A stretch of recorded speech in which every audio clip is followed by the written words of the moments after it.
Boa noite, meus irmãos e minhas irmãs. Que a paz do nosso divino Mestre Jesus se faça em nossos corações. Mais uma segunda-feira se encerrando, uma semana começando, né? Vamos então à leitura da mensagem recebida na nossa casa dos nossos amigos de luz que tanto nos amam e nos assistem. Amados irmãos, em Cristo, paz seja convosco. A terra, meus irmãos, foi criada, assim como tudo no universo, pelo amor maior de Deus. Mas houve um filho, escolhido para fazer a sua arquitetura. Foi o Cristo Jesus, que com tanto amor, com tanto desvelo, preparou a escola abençoada, onde muitos aqui iniciaram passos importantes para a eternidade. Outros são convidados a essa escola, onde devem aprender a renunciar o ego e a se desabrocharem para a essência divina, o amor. Mas o planeta, cuja natureza é exuberante, também progride, e é chegado o momento em que a vibração não mais permitirá ódios, violência, corrupção. Muitos serão convidados a outras paragens, a outras escolas. E o planeta do Cristo Jesus regenerará, como foi a missão que ele iniciou aqui. Mas o futuro transcendente também convidará aos que já têm o coração bondoso a fazerem do mundo terra o paraíso, onde no amanhã será a morada dos inúmeros Cristos. Por isso, nesse instante, é Jesus quem fortemente está unido aos vossos pensamentos, convidando-vos para o reino do amor. E para isso, nós desejamos sempre que o verdadeiro aprendizado que vos leva à caridade seja contínuo no pensamento, na vontade e na ação.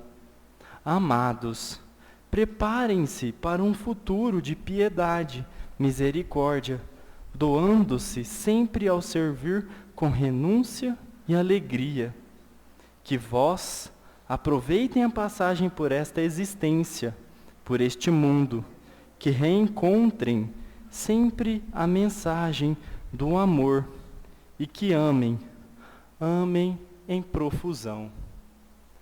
Então, meus irmãos, com essa mensagem belíssima que recebemos, que acabamos de ler, vamos fechar os nossos olhos,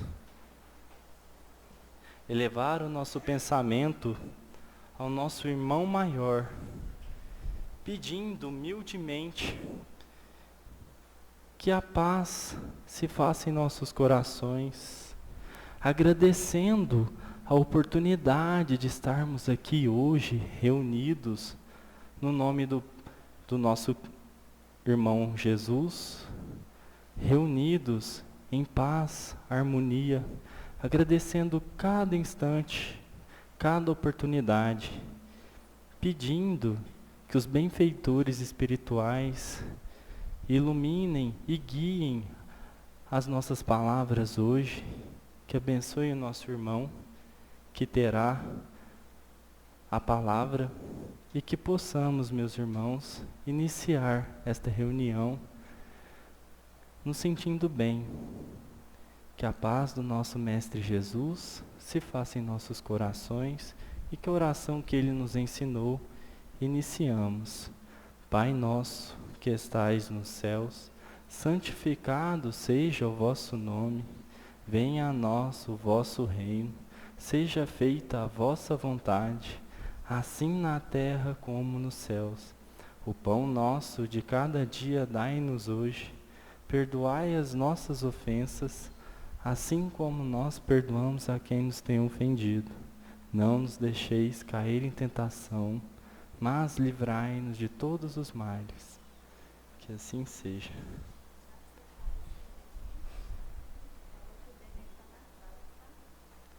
Que eu faço agora? Convidamos então o nosso irmão Mário Henrique para a nossa palestra.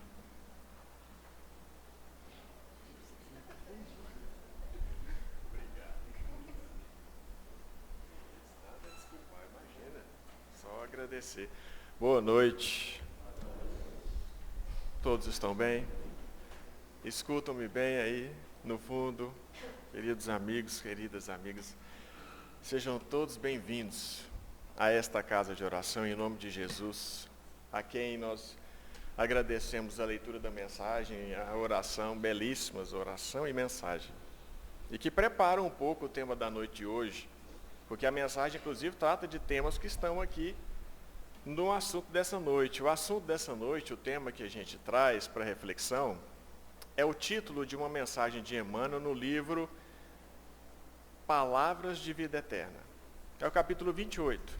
É um capítulo curtinho. E ele chama justamente isso. O nome do tema do estudo da noite de hoje. E eu devo fazer uso dos óculos para isso. Vocês vão entender essa ênfase no devo, que chama-se Na Conquista da Liberdade. Emmanuel escolhe um versículo da carta de Paulo aos Gálatas, versículo 5, capítulo 5, versículo 13, em que Paulo diz assim: porque vós, irmãos, todos nós, fostes chamados à liberdade, mas não useis da liberdade para dar ocasião à carne. Sede antes servos uns dos outros pelo amor. A mensagem que a gente acabou de escutar aqui agora falou exatamente isso. A expressão a frase que está na mensagem, próximo ao final dela, era servir com renúncia e alegria, exercitando o amor. Ora, é o que o Paulo está dizendo.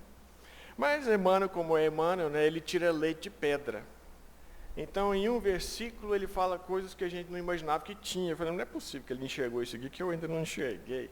Mas, com certeza, ele enxergou muito mais do que eu consigo enxergar, e ele disse menos do que eu consigo entender, porque senão ficaria ainda mais indecifrável para mim. Mas aqui trata, portanto, de uma dicotomia, falando sobre liberdade, Emmanuel falando sobre liberdade, e o nome da lição é Na Conquista da Liberdade. Ele cita Paulo falando sobre liberdade, mas não sobre a liberdade conforme nós a usamos. Então aqui vem a pergunta. O que é liberdade? Assim, não é uma pergunta retórica, não. Eu estou fazendo perguntas, e vocês conhecem, de vez em quando eu gosto de fazer umas perguntas, que é para dividir a angústia que eu sinto. Não é porque eu sei a resposta, pelo contrário, é por não saber que eu faço a pergunta, porque vai que alguém aqui me ajuda. Mas a liberdade é um negócio que todo mundo conhece, mas que é difícil da gente definir. Porque quando a gente vai definir liberdade, a gente geralmente pensa ou fala, bom, é poder fazer o que eu quero. É ser livre para agir, é ser livre para pensar, é ser livre no mais íntimo para se querer, para querer. É querer o que se quer. Pode ser meio estranho uma frase dessa, mas os filósofos gostam de dizer exatamente essa expressão, é querer o que se quer. E ser livre a esse ponto é de uma liberdade que a gente poderia pensar absoluta. Eu quero e eu consigo. Eu penso e eu ajo conforme eu penso. E sou livre para fazer isso. Eu não tenho... Então a gente pensa sempre em liberdade como ausência de limites, ausência de freios, a ausência de deveres chatos, né? Deveres chatos, que nos tolhem essa liberdade. Vocês concordam com isso? Não, pode ser sincero. Pode ser sincero. Pelo menos a um olhar inicial, é essa mesma sensação de liberdade. A gente tem tanta dificuldade de definir liberdade, porque é algo que está muito mais afeto, é muito mais inerente a espíritos muito mais evoluídos. conhecereis a verdade, e a verdade vos libertará. Ora, se nós não somos livres, é porque certamente nós não conhecemos a verdade. A verdade, né, em grosso modo, a lei divina, na sua máxima expressão, em qualquer campo. Ora, se nós não conhecemos, não somos tão livres assim. Mas quem conhece, certamente é. Por isso, nós não conhecemos bem o que é a liberdade, porque a gente não é tão iluminado assim. Mas a gente consegue imaginar o oposto. O que é o oposto de liberdade? Escravidão, sujeição, não é? Escravidão. E quando eu falo a palavra escravidão, todo mundo facilmente identifica. E não só no termo raiz da palavra, mas diferentes formas de escravidão. Nós somos escravos do nosso tempo escasso, nós somos escravos dos nossos recursos materiais, nós somos escravos de alguns relacionamentos, nós somos escravos de algumas verdades que não são verdadeiras, nós somos escravos de ideologia, nós somos de um monte de formas de escravidão. Mas a gente facilmente identifica que isso é uma escravidão. Por quê? Porque a gente está muito mais próximo dessa realidade do que do oposto, que é da liberdade. Aqui no texto, o próprio título de Emmanuel, ele já é muito sugestivo. Ele não fala a conquista da liberdade. Ele fala na conquista da liberdade. Ele usa uma conjunção em mais a, na, para já dar a ideia de que é um processo. Não é uma conquista por si só, não é o fim, é o caminho. É lento e progressivo, assim como é a evolução. E a gente vê no Livro dos Espíritos, para a gente não fugir daquilo que nos norteia, o capítulo 9 das leis morais, a terceira parte do Livro dos Espíritos. Kardec didaticamente divide as leis morais, que a gente poderia chamar então a verdade das leis divinas sobre o nosso entendimento, sobre a nossa condição de entendimento atual. Kardec didaticamente divide em 10 leis morais. Poderia dividir em 100, poderia dividir em uma. E ele pergunta, 10 está bom? Os Espíritos falam, pode ser o número que você quiser. Desde que vocês se entendam, está valendo. Então Kardec adotou 10. A 9ª é a lei de liberdade, portanto a penúltima, porque depois dela é na verdade aquela lei que resume todas, a lei de justiça, de amor e caridade. A penúltima é a lei de liberdade, não é à toa não, porque essa liberdade é difícil da gente entender, é difícil de conquistar. E nessa frase de Paulo a gente já vê isso, ele fala de liberdade, mas não a liberdade conforme a gente usa. A liberdade de fazer tudo que se quer, na hora que quer, sem freio, sem limites. Porque a gente quer fazer isso para usufruto pessoal. Ou não? Alguém aqui quer usar da liberdade que tem em prol de alguém com sacrifício da própria liberdade. Fala a verdade, né, gente? Não é o pensamento que vem à mente. Mas Paulo fala isso. Antes, diz Paulo, antes de fazer uso dessa liberdade, conforme a gente entende,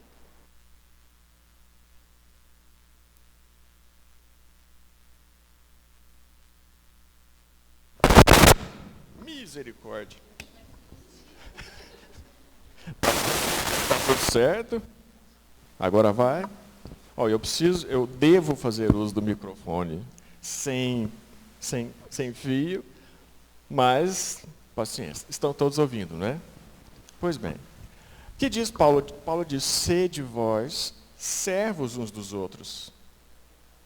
Mas não de qualquer jeito, não de qualquer forma, ou por qualquer motivo, por um único motivo, por amor. Sede servos.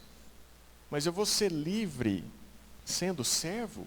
Ora, o servo não é o oposto de liberdade? Bom, para a gente falar um pouco sobre isso, que é um tema por si só espinhoso, né? Há um tempo atrás, acho que um ano e meio, 2 anos, eu vi uma reportagem de um professor de psicologia, se não me falha a memória, ele é sueco, é escandinavo, sueco ou norueguês, de uma faculdade lá da Escandinávia, que eu não vou lembrar o nome. Mas o nome dele eu lembro, e o que já é um milagre, porque eu sou péssimo para guardar nome. O nome dele é Svend Brinkman. Eu procurei, tem um livro dele no Brasil, que chama Positividade Tóxica. Achei o título muito sugestivo. Positividade tóxica. A sociedade que nós vivemos de um otimismo compulsivo. Ele é um crítico. Mas o que me chamou a atenção foi um outro livro que não foi lançado no Brasil, que o título do livro em inglês é Joy of Missing Out, que seria, assim, o prazer de não ter, de perder, para ser mais exato. E o que é a crítica que ele faz? Nós vivemos numa sociedade em que nós somos bombardeados o dia inteiro, até quando a gente está dormindo. O celular está pipocando no nosso lado, se a gente não coloca no silencioso ou desliga o celular, a gente nem dorme. 24 horas por dia nós somos bombardeados com o que ele chama de a vida feliz alheia. Toda hora, ou propaganda, ou post, ou história, ou reels, ou vídeo, ou qualquer mensagem de aquilo que está muito bem na vida alheia. E que nos passa a sensação, muitas vezes, que a nossa não está tão feliz assim. É o famoso, a grama do vizinho é mais verde, caminha. E ele diz mais, também a todo momento nós somos bombardeados por N mensagens de cursos, de palestras, enfim, de treinamento, para nós atingirmos um máximo de potencial, para nós alcançarmos tudo o que nós quisermos. Tudo é possível se nós escolhermos bem e insistirmos até o fim. Na opinião dele, isso é uma ilusão. Porque nem tudo é possível. Ele fala, por mais que tenhamos boas intenções a dizer às crianças, aos que estão aos nossos cuidados, que tudo é possível, isso é humanamente impossível. Nem tudo é possível. Eu não consigo criar um universo. Para dar um exemplo tão bem raso. E um exemplo no campo religioso. Eu não consigo criar um universo. Eu não consigo. Nenhum humano consegue. Conseguimos criar outras coisas, mas o universo inteiro a gente não cria. Então nem tudo é possível. Ele diz isso. Olha, se nós tivermos noção dos limites que nós temos, nós seremos muito mais felizes. Então é necessário a gente reconhecer o limite e ter o prazer de não buscar aquilo que não nos interessa, aquilo que não é possível a nós alcançarmos. E isso liberta. Ó, a liberdade. Isso liberta. É por isso o título do livro, o prazer de perder. O outro conseguiu aquilo, que bom para o outro. Eu sei que nessa encarnação eu não consigo. Nossa, estou tão feliz de descobrir isso, não vou perder tanto tempo tentando conseguir aquilo que eu não vou conseguir. É claro que isso é um exercício pessoal e muito delicado. Para nós não cairmos num lugar comum de que eu não vou conseguir nada mesmo, então não tento é nada. Não é isso que ele está dizendo. Ele está dizendo que todos têm limites. Todo ser humano tem limite. O humano, por definição, é um ser com limites. E a gente precisa respeitar esses limites, mas para respeitá-los nós precisamos saber quais são. Então é um autoconhecimento, ele como professor de psicologia. E aí ele fala de um filósofo alemão, quer dizer, alemão não, ele gosta muito da filosofia alemã, mas um filósofo dinamarquês, que é o Kierkegaard, que dizia que um humano sem limites é um estado psicologicamente desesperador, enlouquecedor. Que um humano que vive sem limites é como se ele vivesse num vácuo. E ele cita como exemplo, na história humana, Nero, o imperador Nero na Roma Antiga. Nero era um exemplar humano daquilo que era mais próximo de quem gozava de uma liberdade absoluta. Se ele quisesse consorciar-se com a mãe, casar-se com a mãe, ele podia. Se ele quisesse matar a filha, ele podia. Se ele quisesse destruir uma cidade, ele podia. Se ele pudesse queimar Roma, ele queimava. Ele queimou. Ele era um exemplo de que, psicologicamente falando, isso é enlouquecedor, é desesperador para o indivíduo viver sem limites. E ele dá o exemplo de Nero. Vocês concordam? Não é para concordar, é só para pensar. É só para pensar nessa liberdade. E o que nós aprendemos no Livro dos Espíritos? Eu falei na Lei de Liberdade, a 9ª lei começa na pergunta 825. E a pergunta 825 vai no âmago. Kardec é espetacular, Kardec, a maneira como ele faz a pergunta e a posição que ele coloca as perguntas no Livro dos Espíritos. abre a lei de liberdade com a pergunta 825, dizendo: é possível um homem nesse mundo gozar de liberdade absoluta? Os Espíritos respondem: não. Não é possível. Uma vez que dois homens é espíritos, homem, mulher, dois seres, convivem, não existe mais liberdade absoluta, pois eles têm deveres e direitos recíprocos. E aí a gente toca no outro ponto tão delicado, que é o direito. Nós todos temos direitos, e esse direito nasce da convivência, porque nenhum homem vive sozinho, nenhum homem basta por si mesmo. E isso a gente vê nas perguntas posteriores. Até eles dão um exemplo. Se fosse imaginar apenas no campo hipotético um homem com liberdade absoluta, seria um eremita no deserto, sem ninguém para conviver com ele. Mas ainda assim ele tem um dever, que é o dever, e isso aqui eu acrescento, que não está lá, mas é por consequência das leis anteriores que se estuda, o dever de conservação pessoal. Mas uma vez que tem mais de um ser junto, nós temos direitos recíprocos. Nós podemos exercer o nosso direito até um determinado ponto. Que ponto é esse? O ponto em que se inicia o direito alheio. E assim sucessivamente construímos um direito coletivo. Este ponto é um dever. Eu paro ali. Ora, se há um dever, é um limite. Se há um limite, não há uma liberdade absoluta. Mas isso todo mundo compreende. Onde isso me traz felicidade? Porque, afinal de contas, Emmanuel está trazendo aqui um conceito, e todos os conceitos de Emmanuel são conceitos evangélicos. E como a mensagem aqui que foi lida na abertura, falando sobre servir com renúncia e alegria. Onde está a alegria nesse comentário que eu fiz? Cadê a alegria? Saber que eu tenho limite, que eu tenho que cumprir o limite. Onde é que vai isso tudo? Onde minha vida será mais feliz? Em conhecer os limites. Vamos começar por aí. Em conhecer os limites. Em saber que eles existem. Alguns deles são transponíveis. Alguns deles são mais difíceis de serem transponíveis, transpostos. Alguns, por muito tempo, não serão. Esse estudo de si mesmo cabe a cada um de nós. É difícil, é claro que é. Mas é o caminho. Por isso que é na conquista da liberdade, é o caminho. Mas nesse trajeto, nós podemos nos apegar a alguns conceitos que podem nos ajudar.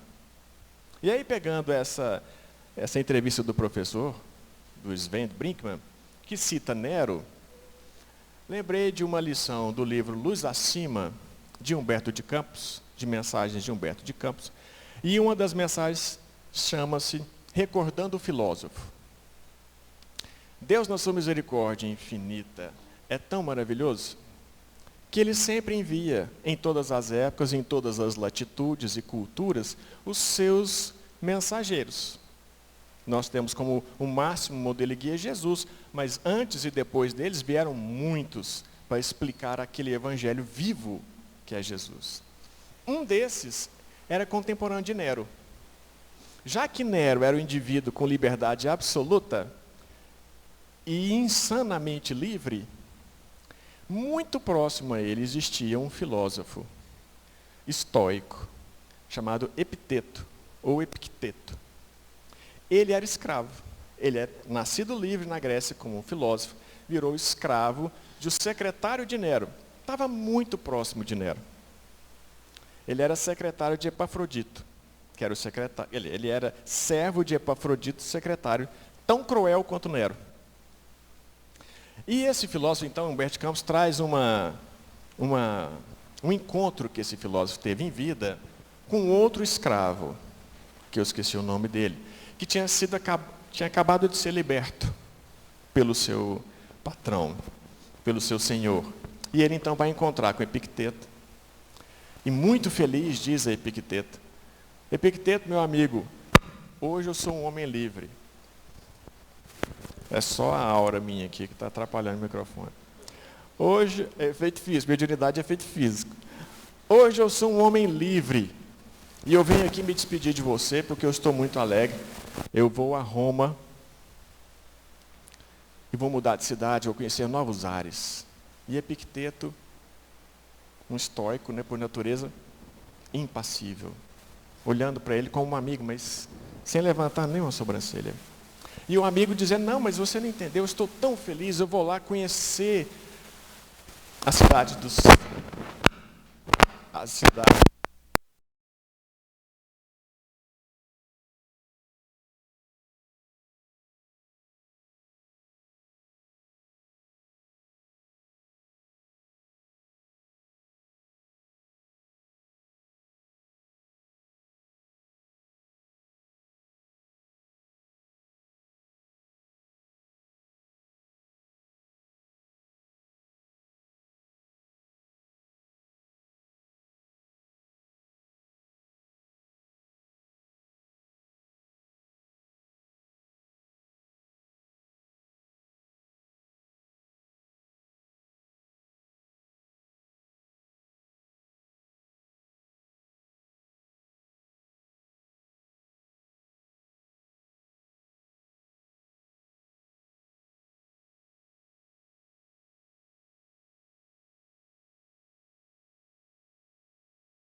A lei divina.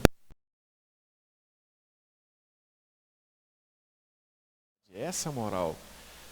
Mas a gente, no nível de consciência que a gente tem pequenos alertas do que nós devemos, olha a palavra dever, do que nós devemos ou não fazer, a depender das circunstâncias. Muitas vezes, por sermos recalcitrantes no hábito e por ser difícil seguir a própria consciência, a gente foge. Foge ao dever. E muitas vezes nós temos justificativas muito sólidas, muito pertinentes para fugir ao dever, que são muito razoáveis para nós mesmos e para as pessoas que nos rodeiam. Mas lá no íntimo, a consciência, o bichinho chato, fica martelando. E a gente desencarna. E quando a gente desencarna, a gente usa esse mesmo discurso. Vou conhecer novos lugares. Sou mais livre. Eu, quando desencarno, eu sou mais livre. Eu estou aqui, quero aparecer lá. Estou aqui no semeador, quero aparecer no meu amor, que é onde trabalho. Puf, estou lá. Sou mais livre. Posso até ser mais livre fisicamente falando, mas eu não fugirei de mim mesmo. Aquilo que eu sou, aquilo que eu fiz, aquilo que eu devo fazer e não fiz, continuará comigo.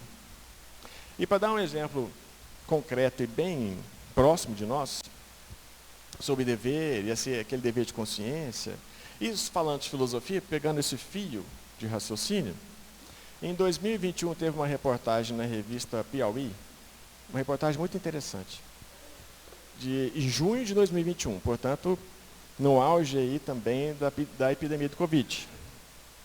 E era uma entrevista com um coveiro.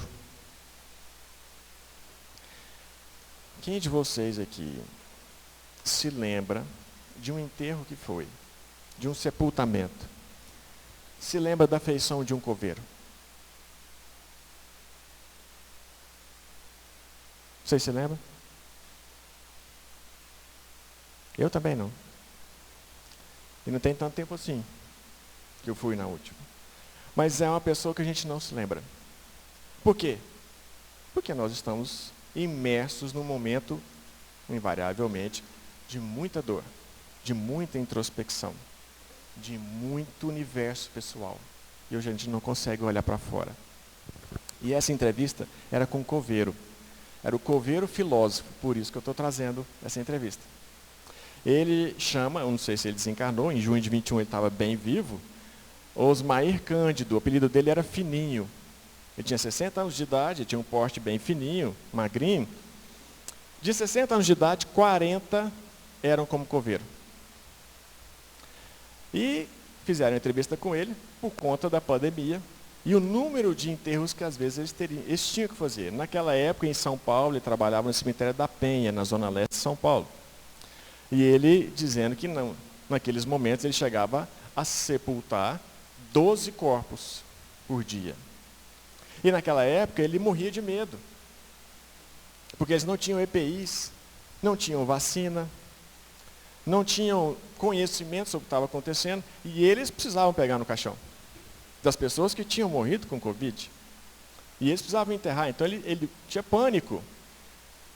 E ele enterrava e ele tomava 5, 6 banhos por dia. Mas ele voltava para enterrar. Ele tinha um dever. Concorda? Ele tinha um dever. Se ele não enterrasse, se ele pedisse licença, ele estaria no direito dele? Estaria. Seria para ele plenamente excusável? Seria. Justificado? Seria. Mas ele tinha um dever de consciência. E é isso que ele cita, por isso que eu achei bacana. Ele fala, e aqui vem um ponto interessante, ele fala, mas eu, quando tinha mais ou menos 50 anos, antes da pandemia, então, eu tive vontade de voltar a estudar. Eu queria fazer filosofia. E eu estudei bastante e fiz uma prova de bolsa da Universidade Presbiteriana Mackenzie, em São Paulo.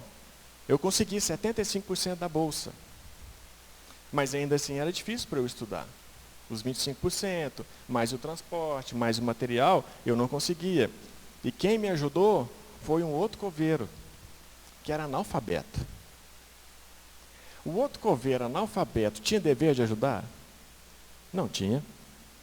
Precisava saber filosofia para enterrar alguém? Não precisava. Era perda de tempo aprender filosofia quando ele podia estar naquele horário enterrando mais gente, ajudando ele. Poderia ser, mas ele ajudou. Ele fez um serviço. Ele renunciou esse coveiro analfabeto. Ele renunciou a um dinheiro que era dele, pouco, em prol de alguém. Possivelmente por amor. Ele fala aqui o que Paulo falou.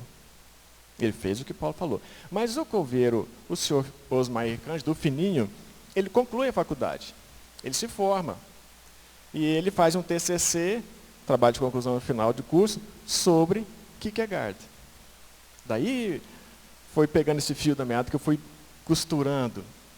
Mas ele diz, teve muitos dias que eu tinha vontade de não trabalhar.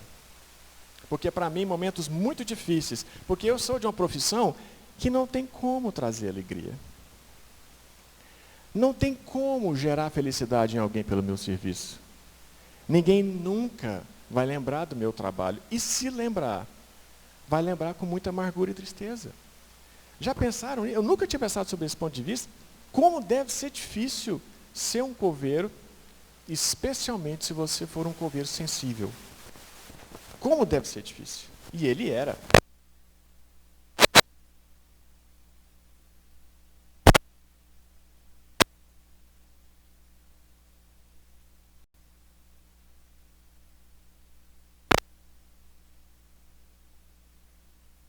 Especialmente durante a pandemia, isso se ficou cada vez mais claro para ele.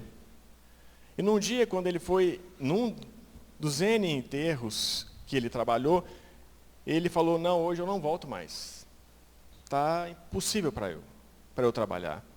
Ele foi tentar enterrar, sepultar um caixão, e uma mãe segurava no caixão. Não deixava ele enterrar. E gritava para ele, mas você não pode levar. Abra aqui o caixão que eu quero ter certeza que é meu filho que está aqui dentro. Não devia ter mais do que 20 anos. E ele falou, mas eu não posso abrir. Ele morreu com Covid, ele está selado o caixão. Eu não posso abrir para a senhora. E ela urrava, porque ela queria ter certeza que era o filho dela que estava ali. Compreensível. E ele falou, nesse dia, eu tive vontade de ir embora. Não voltar mais. Mas eu voltei. E eu voltei porque eu aprendi uma coisa na filosofia. Eu aprendi com Kant, que eu tenho um dever.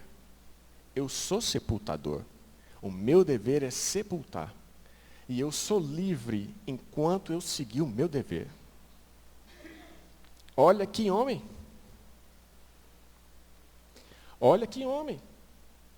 Quantos de nós temos deveres que só nós conhecemos? Não é um dever profissional, é um dever familiar, é um dever social, é um dever na casa espírita, é um dever com alguém que só a gente sabe. Ninguém mais sabe. Mas a gente tem um ferrete na consciência, a gente tem um dever com essa pessoa. E a gente tem todos os motivos para não fazer esse dever, porque o dever é difícil. Quantos de nós somos assim? É a história nossa. De uma maneira ou de outra, é a história nossa. E diz Paulo, quando nós servirmos aos outros por amor, seremos livres. É o que o Coveiro acabou de falar. É exatamente o que o Coveiro acabou de falar. Então, este é um roteiro, por mais estranho que pareça, por mais difícil que seja, a liberdade está em abraçar o dever. Mas é difícil, não é? Não é fácil. Não é fácil. Muito mais difícil é quando a gente não sabe qual é o dever. Porque como é que eu vou abraçar aquilo que eu não sei? Como é que eu vou abraçar aquilo que os outros dizem que é o meu dever, mas não sei se é? Mais uma vez, voltamos ao filósofo. É tão importante conhecer os limites. Aquilo que nos limita e aquilo que dentro desses limites nos traz especialmente infelicidade e dor. Esses pontos são os que a gente merece dar mais atenção. No convívio familiar, no trabalho profissional, no trabalho na casa espírita, na rua. Esses encontros conosco mesmo, através do outro, e que acendem uma lâmpada na gente. Às vezes vem por uma mensagem que foi lida aqui na abertura, é uma mensagem, um convite a servir. Servir. Servir. É de servo. Não é de senhor. É de servir. Que por meio do serviço se alcança a alegria. E a gente falou aqui no começo, para que falar sobre liberdade? Para tentar ser um pouco mais alegre. Para tentar que a vida seja um pouco mais feliz. Que ela seja um pouco mais pacífica, calma, serena, para cada um de nós. E não há muitas formas diferentes. Como já estamos encerrando o tempo, vou voltar aqui no próprio livro, na própria mensagem de Emmanuel. No livro Palavras de Vida Eterna, essa mensagem. Na conquista da liberdade. Eu li só o versículo de Paulo. E não vou ler a mensagem também toda, não. Que é de propósito. Né? Que é para não dar spoiler. Então vocês vão lá na Palavra de Vida Eterna e ainda dou a dica. Lição, capítulo 28. Rapidinho, vocês vão ver. Mas ele diz aqui eu sou obrigado a usar o óculos. Eu tenho um dever de usar os óculos, mas eu não gosto. Mas fazer o quê? Né? Melhor eu respeitar esse dever, senão eu não vou conseguir não ler. E não ser tão feliz assim. Então, vamos. Obrigado, Senhor, pelo óculos. Mas se pudesse não tê-los, melhor ainda. Né? No último parágrafo, Emmanuel encerra assim. Devemos, pois, ao Senhor a felicidade da nossa gradativa independência para a imortalidade. Entretanto, esses entretantos de Emmanuel, para atingir a glória divina a que estamos destinados, é preciso saibamos renunciar conscientemente à nossa própria emancipação. sustentando-nos no serviço espontâneo em favor dos outros. Porquanto somente através da nossa voluntária rendição ao dever, por amor aos nossos próprios deveres, é que realmente alcançaremos a auréola da liberdade vitoriosa.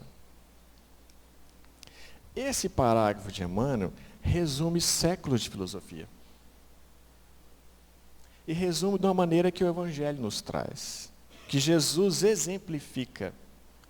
Jesus poderia e pode, por ser iluminado como é, fazer qualquer coisa. Qualquer coisa. Não tudo. Deus pode, mas não tudo Jesus poderia. Mas ele escolhe, como colocado aqui na mensagem, ele escolhe governar o nosso planeta, orientar o nosso caminho, demonstrar pelo exemplo. E é o exemplo da rendição voluntária ao dever, pelo amor do próprio dever, que nos trará o caminho para a auréola da divina liberdade e a vitoriosa liberdade. E aí Emmanuel tem uma outra frase que resume tudo isso que nós dissemos aqui, que está no livro Recados do Além. É uma frase. Ele diz assim: se não conheces os ensinamentos do Cristo, tu és livre para fazer o que gostas. Mas se tu já conheces, tu és livre para fazer o que deves. Tem mais um minutinho? Que aí eu vou dar mais um exemplo prático. Vou dar mais um exemplo prático para a gente encerrar. Que é um caso contado pelo Néio Lúcio, o espírito Néio Lúcio. Se não me falha a memória, numa alvorada cristã, mas eu não tenho certeza. Depois eu trago a referência, se quiser. Ele conta a história de um jovem entusiasta do cristianismo, seguidor do Cristo, e que gostava de falar muito, de pregar. Era um palestrante de casa espírita. Não, resumir? Ele era um palestrante de casa espírita. Adorava e fazia isso muito bem. E gostava de fazer. Esse é um dever que ele tinha para com ele mesmo, e que ele se sentia muito bem, por mais que lhe custasse. E custava porque ele trabalhava numa empresa cujo patrão era muito duro, muito severo, controlava os horários e dava muita carga de serviço. Então ele não tinha, esse jovem, o tempo que ele queria, livre para fazer o dever que ele queria fazer. Ele se via sujeito a muitas regras de trabalho, de horário, de serviço. Ele não tinha liberdade como ele gostaria de ter para poder pregar em nome de Jesus. Até que chegou um dia, ele foi até o chefe, falou: chefe, apresenta aqui minha carta de demissão. O chefe falou: mas era um chefe muito duro, austero. Mas que história é essa? Você está pedindo demissão? Por que é isso? Ele falou: porque eu quero ser livre para pregar a palavra de Jesus e não posso ser um cativo nesta empresa. O patrão falou: então vai. Nessa noite, então, esse jovem ficou maravilhado. Ele sentiu como se tivesse liberdade absoluta. Tanto que ele começou a ir no centro às 8, foi terminar à 00:30, procurando centro aberto, que é para poder fazer um monte de palestra no mesmo dia. Tão feliz que ele estava, radiante, de poder pregar a palavra. Lá pelas altas da madrugada, ele dorme, e em sonho, Jesus aparece. Diz Néio Lúcio que Jesus, com aquele olhar melancólico, eu estou para dizer que se eu sonhasse com Jesus um dia, ele não viria nem melancólico. Acho que ele viria até com raiva. Se Jesus pudesse ter raiva. Mas ele, no olhar melancólico para aquele jovem, e o jovem fala: mas mestre, por que o senhor está com esse olhar amargurado? E Jesus diz a ele: meu irmão, meu filho, tu abandonastes a lei de serviço. Ele fala: mas como, senhor? Pelo contrário, eu me libertei de um cativeiro para poder servi-lo melhor. E Jesus responde: eu sei, e eu enalteço os seus esforços na pregação fervorosa de que és testemunho. Mas você deixou de testemunhar o exemplo vivo do Evangelho para uma única pessoa, para a qual eu contava com o teu esforço e dever, pois sem ti, esta pessoa não encontrará o reino dos céus. Mas que pessoa, mestre? o seu patrão. O seu exemplo, não as suas palavras, mas o seu exemplo de trabalho poderia convencê-lo ao longo de 5 anos da beleza e da magnitude do Evangelho de Deus nos corações de todos os homens. Ele que governa o tempo de 200 homens. Portanto, meu filho, ele administra os meus interesses na terra. E você foge dos teus deveres para com ele. É por isso que eu estou com essa cara. É o que ele acorda, sobressaltado. Na manhã seguinte, ele volta correndo para a empresa. Pede uma audiência com o chefe. Fala, chefe, se o senhor me permitir mais uma vez nessa casa, eu queria que o senhor me desse uma vaga de emprego. Pode ser qualquer vaga. Agora, pode ser qualquer coisa. O que o senhor definir, eu faço. E o chefe olhou para ele e falou, mas o que te fez essa transformação em menos de 24 horas? E ele responde muito serenamente, foi Jesus. Não é possível servir ao mestre com indisciplina e culto do orgulho pessoal. Eu vim servi-lo em nome de Jesus. É um exemplo que Néio Lúcio traz, também cotidiano. Onde nós estivermos, seja qual for a nossa tarefa, qual for a nossa função, qual for o nosso papel, podemos ser os representantes de Jesus para aqueles que nos rodeiam. Se não tiver ninguém nos rodeando, quem melhor de nós vai usufruir dos benefícios do nosso próprio comportamento, seguindo Cristo? Isso já é mais que motivo. Por mais difícil que seja, Jesus é o caminho, a verdade e a vida. Ninguém vai a Deus senão por Ele. Que Jesus nos abençoe nessa tarefa, hoje e sempre. Que linda.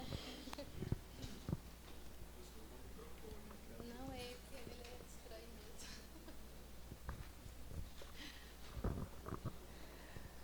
Então, nós vamos convidar os nossos irmãos passistas ao trabalho do passe.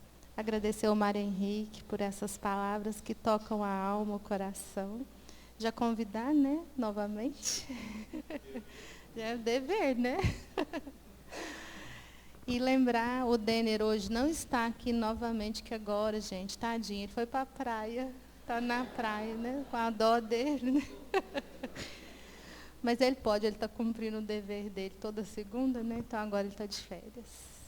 E nós vamos convidar os nossos irmãos à magnetização das águas, o Mário Henrique também.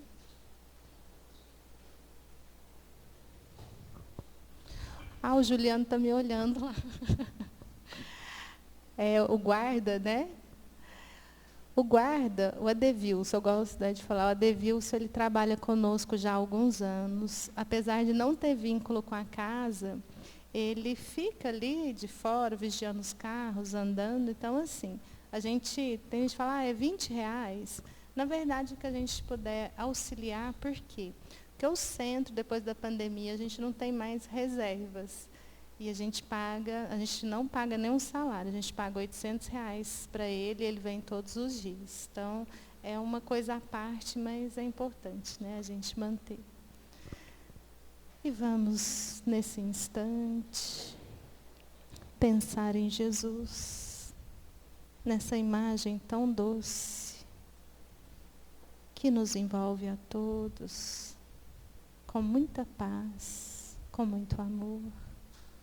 Imaginemos, meus irmãos, que nesse instante o Mestre nos abraça, dizendo aos nossos ouvidos que deixemos com Ele os nossos medos, ansiedades, e que possamos absorver nessas vibrações elevadas não só a boa vontade, mas a coragem, a esperança, de cumprirmos com os nossos deveres, como tão lindamente nos foi passado. E rogar, neste momento, a preparação para o tratamento através do passe, e também a magnetização das águas, que sejam transformadas no bálsamo salutar, capaz de curar as nossas dores do físico, as nossas dores da alma. Oremos todos juntos, a prece que o Senhor nos ensinou. Pai nosso, que estais no céu, santificado seja o vosso nome. Venha a nós o vosso reino. Seja feita a vossa vontade, assim na terra como no céu. O pão nosso de cada dia dai-nos hoje. Perdoai as nossas dívidas, assim como perdoamos aos nossos devedores. E não nos deixeis cair em tentação, mas livra-nos da prática de todo mal. Vamos em paz e que Jesus nos acompanhe. Assim seja.